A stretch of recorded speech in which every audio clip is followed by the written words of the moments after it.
What's up YouTube, Saf here on Super Saf TV, and in this video we're going to be looking at the key differences between the iPhone 10 and the Samsung Galaxy S9 Plus. Why are we comparing these two devices? Well, they are the best that their manufacturers have to offer. We've got the best from Apple and the best from Samsung. So starting off with the size, the S9 Plus is larger compared to the iPhone 10, around 14.5mm in terms of the height, 2.9mm in terms of the width, and it's also 0.8mm thicker. It weighs around about 15 grams more, and this is all because it does have a larger display. We've got a 6.2-inch display on the S9 Plus.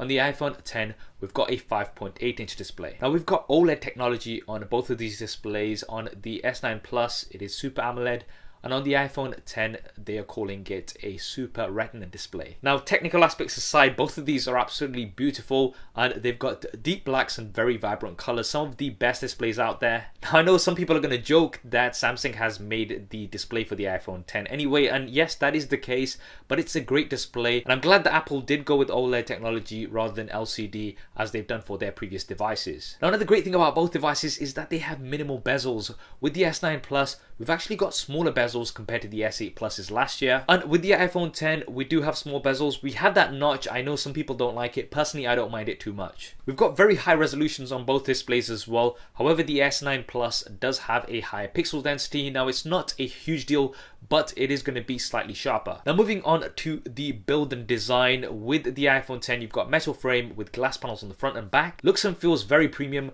With the S9 Plus, it looks very similar to last year's S8 Plus, and that is again with the metal frame and curved glass panels on the front and back. Now, obviously, design is subjective and it's going to come down to your personal preference. I do think that the curved glass looks very nice. For some people though, they feel that you can't get a screen protector on there easily and they prefer a flat display. The iPhone 10 is only available in two colors. There's black and there's silver. With the Samsung Galaxy S9 Plus, it is going to be available in 4 colors, and it's going to depend on your market. Both devices are also water and dust resistant, which is great. We've got IP68 rating on the S9 Plus. On the iPhone 10, we've got IP67, so slight edge does go to the S9 Plus. Now, moving on to the internals, the iPhone 10 has the A11 Bionic chip, which is super fast. The S9 Plus, on the other hand, comes with the Qualcomm Snapdragon 845 or the Exynos 9810, both of which are very fast chips. In terms of RAM, we've got double the amount of RAM on the S9 Plus, 6GB of RAM compared to 3 on the iPhone 10.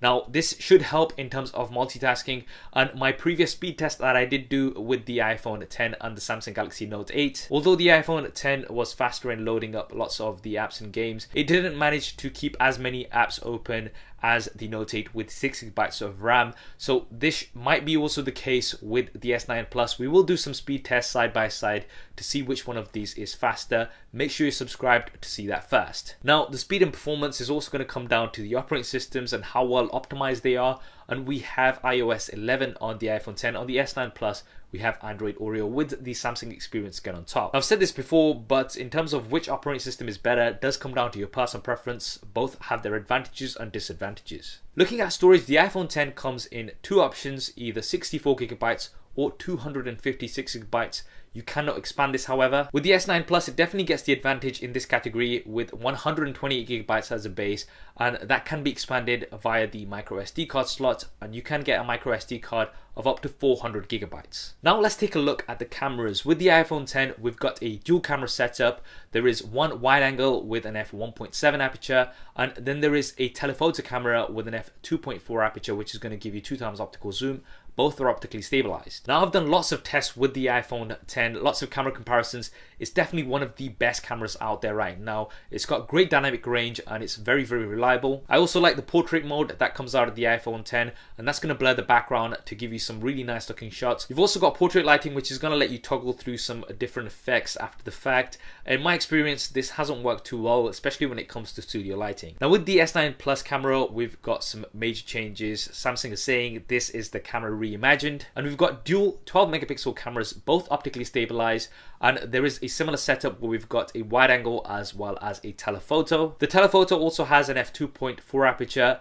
But the interesting thing is the wide angle camera actually has a dual aperture lens. You've got f1.5, which is the widest aperture on any smartphone right now. It's going to let in a bunch of light, and this lets in 28% more light compared to the S8 last year. And then we've got f2.4. Now this is actually a mechanical change between the two, and you can physically see it on the camera if you look closely. And the way this works is that if the camera notices that you have over 100 lux of light, then it's going to use f2.4 to give you more focus in your shot and give you a generally better image in good light. And then when you're below 100 lux, then it's going to use the f1.5 aperture to give you a much brighter image. Now obviously we're going to be doing some super SAF style camera comparisons between these two as soon as the S9 Plus retail version is out, and I cannot wait to test these out, especially when it comes to low light. The S9 Plus also comes with a portrait mode of its own, and it's called Live Focus, and this is going to give you a blurry background on your shots. The good thing with the S9 Plus is that you can actually edit the amount of blur that you want after the fact. And it also takes two shots, one from the telephoto camera as well as the wide camera. So you do have that wide angle shot as well if needed. Now when it comes to video, the iPhone 10 has 4K at 60 frames a second, one of the first smartphone cameras to have this frame rate. And it's great, definitely one of the best video cameras on a smartphone out right now. With the S9 Plus, you also now have 4K at 60 frames a second. Now the new thing that we've got here on the S9 Plus is super slow-mo, so that's 720p at 960 frames a second. Now this is just a short burst like we had with Sony last year, but the problem with the Sony cameras last year was that you have to tap it at the exact point, and more often than not I found myself missing that moment. With the S9 Plus, you do have automatic motion detection, and you can set a square where you want it to detect the motion. When it does detect motion, it's going to start recording, and it's much easier to actually get that slow motion shot. I've only had a brief play around with this, but it does seem to work really well. Now for the front facing camera, the iPhone 10 has a 7 megapixel front facing camera with an f2.2 aperture. It also has a portrait mode as well as portrait lighting from the front facing camera. In my experience, it hasn't worked so great, maybe because I have a beard. It does seem to kind of struggle with the sides, and this is improving with time, but at this point in time it's not too great. With the S9 Plus, you've got an 8 megapixel front facing camera with autofocus and an f1.7 aperture. It also has a selfie portrait mode, and Samsung are calling this selfie focus. Once again, this is going to blur the background from your front facing shots. This works best in my experience so far on the Pixel 2, so it'll be interesting to see how well the S9 Plus performs. Now moving on to the audio, as you guys know, with the iPhone 10 we no longer have a headphone jack. This was the case as well with the iPhone 7s. But the good thing is that we do have stereo speakers on the iPhone 10, one on the earpiece and one bottom firing. Now with the S9 Plus, first things first, we do have a 3.5mm headphone jack, and I know this is a big deal for a lot of people. It's definitely quite important to me. And this year we also have stereo speakers tuned by AKG. Last year we had a single bottom firing speaker, so it's great that we do have stereo speakers this year around. The speakers do support Dolby Atmos surround sound, so you're going to be getting some nice immersive sound.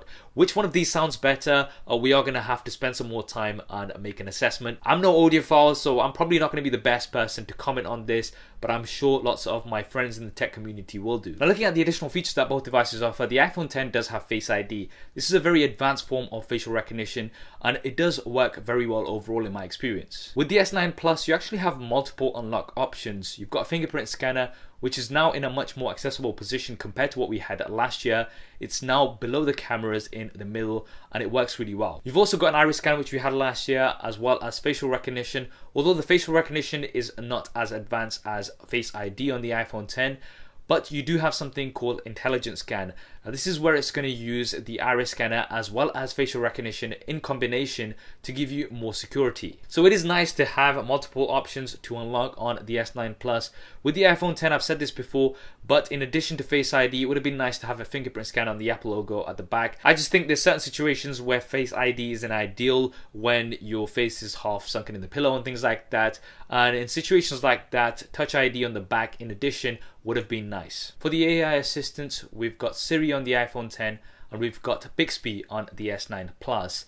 Now Bixby does have some new features with the S9 Plus, and some of them are in Bixby Vision. There's Live Translate, which is going to let you point your camera at, say, a menu or something, and it's going to translate that for you live there and then on your screen. And there's also some more features such as pointing your camera at food, and then it's going to give you information such as how many calories there are. Now the iPhone 10 introduced animojis. These are basically animated emojis, and the way it works is it uses the front-facing camera as well as some sensors to see your facial expressions, and it repeats those on the emojis that you have on your phone, or animojis that you have in your phone. And you've got a variety of things like dogs, chickens, as well as poo. Now this was fun to start with, but for me the novelty wore off quite quickly.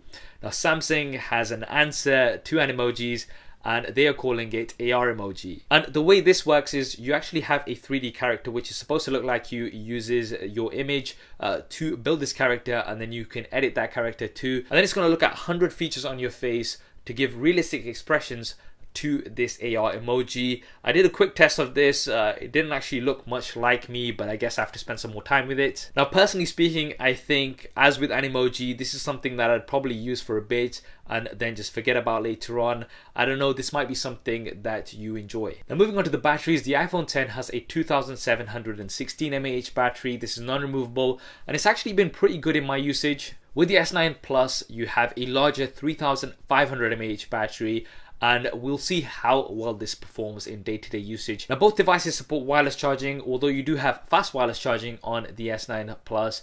And both devices also have fast wireless charging. The advantage that you have on the S9 Plus is that you get the fast charger out of the box. You don't have to buy it separately. With the iPhone 10, you only get a standard charger out of the box. And if you do want fast charging, then here in the UK, it costs around about £75. And yes, that's in addition to the £1,000 that you're going to be spending on the iPhone. And that is the starting price for the 64GB version. And I've said this in my full review of the iPhone 10, that to me, this is still overpriced. Even though I really like the iPhone 10, I do think the price should be lower. The S9 Plus does come in at a lower price, and that is for a larger storage version, 128GB. So the price advantage definitely goes to the S9 Plus here. The iPhone 10 is available right now with the S9 Plus. You can pre-order it right now, and availability is going to be from the 16th of March. Although if you do pre-order early, then you should be getting your device about a week earlier. So there you have it guys, the Samsung Galaxy S9 Plus versus the iPhone 10.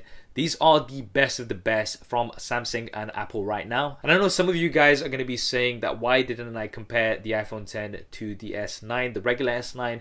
And that is because the regular S9 doesn't have the additional features that the S9 Plus offers, such as the dual cameras, which makes it more comparable to the iPhone 10. What do you guys think of these devices, and which one would be your pick? Definitely drop me a comment below and let me know. I hope you enjoyed this video and it helped you see the key differences between these devices. If it did help you, then please do hit that thumbs up button for me. It really does help me out.